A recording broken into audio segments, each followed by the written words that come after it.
အခြေခံအတိုင်း20တန်နဲ့ဟာ10တန်ကိုတေးသေးချာချာကျွမ်းကျွမ်းကျင်ကျင်ကိုပြောတတ်ပြီးတော့တေးသေးချာချာလေးယုံကြည်မိပါတယ်ဒါဆိုလို့ရှိရင်တော့နောက်ထပ်ကြံနေတဲ့7တန်ကိုဆက်ပြီးပြောကြည့်ရအောင်အဲ့ဒီမှာဘာတွေပါလဲပါတဲ့ဥစ္စာလေးကလည်းမြန်မာလိုပဲမှတ်ရတာဒါဆိုရင်ဘာပါ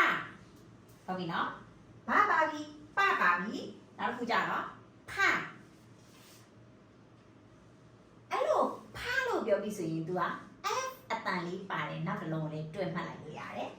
तू ကကြတော့ဖဘာပါဖ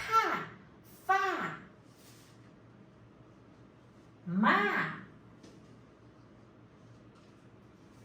ရာကောင်းနေရတဲ့အတွက်ရာကောင်းလို့ဖတ်တဲ့အတွက်သူကရာလို့နာထွက်ဟုတ်ပြီဘာပါဖဖမရာโอเคဘယ်နှလုံးလဲ6လုံးနောက်ထပ်5လုံးပဲကျန်တယ်အရန်လွယ်တယ်ထားမှတ်ကြရအောင်မှတ်မယ်ဆိုရင်လာဝါ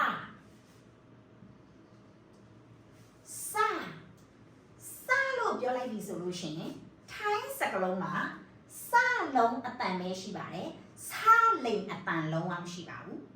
စာလိန်နဲ့ပြောတဲ့ထိုင်းအတန်တို့ကလုံးဝမရှိပါဘူးအဲ့ဒါသိချင်မှာပါအတန်တိုင်းဒီ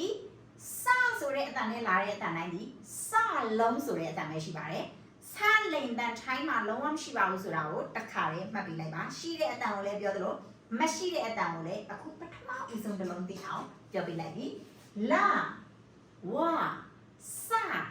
နောက်ခုကြတော့ဟာနောက်ဆုံးအလုံးလေးရတော့တို့မြန်မာစလုံးလိုပဲအဆိုတဲ့အတန်လေးပဲဖြစ်ပါတယ်ဒါဆိုရင်တော့အခြေခံအတန်21တန်လုံးကိုဒီသင်ခန်းစာ2ရက်သင်တဲ့အတွင်းမှာပိုင်နိုင်ရရှိသွားမယ်လို့ညွှန်လင်းပါတယ်ဒါကတော့ဒီနေ့သင်တဲ့ဥစ္စာလေးကိုထပ်ပြီးတော့နားထဲမှာရင်သွားအောင်ပြောပြပါမယ်ဘာပါဖဖမရာကောင်းနဲ့ရေးတဲ့စကားလုံးတိုင်းကိုရာတန်နဲ့ထွက်ပါမယ်ဒီရာကိုပြီးအောင်ပြောနိုင်ဖို့အတွက်ကိုအထူးလေ့ကျင့်ပြပါ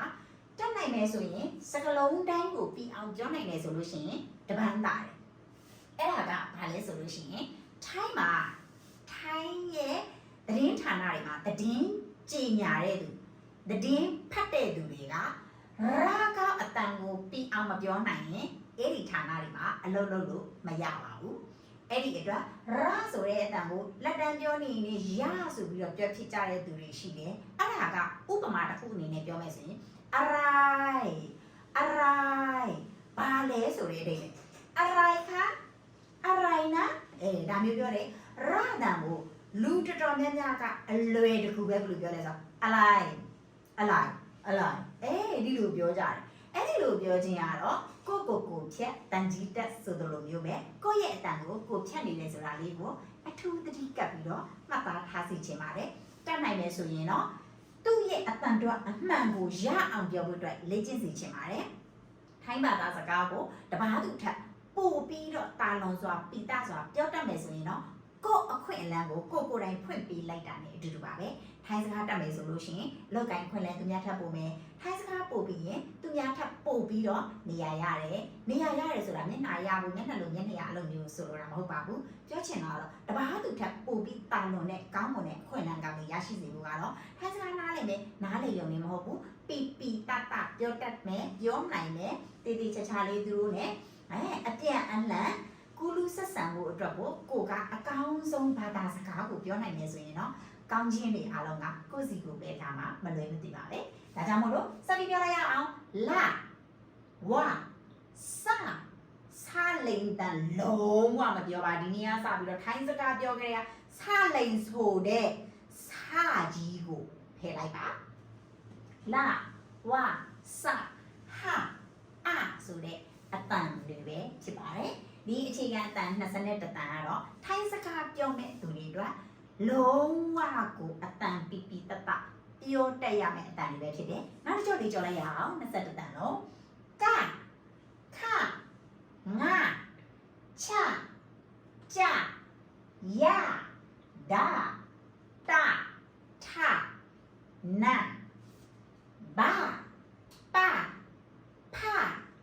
ဖမရာလာဝစဟာ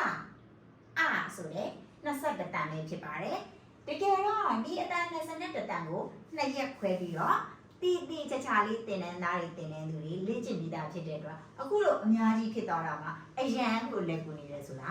ကိုယ်တိုင်ကပဲဖြစ်နေပါတယ်ဟုတ်ကဲ့ပါဒီသင်ခန်းစာလေးကအခြေခံအတန်21တန်ဆိုတဲ့ခေါင်းစဉ်အားမှာရှိနေတဲ့အတန်တွေပဲဖြစ်တဲ့ဒီအတန်တွေကိုတီချာချာလေးရပြီးဆိုလို့ရှိရင်တော့တခြား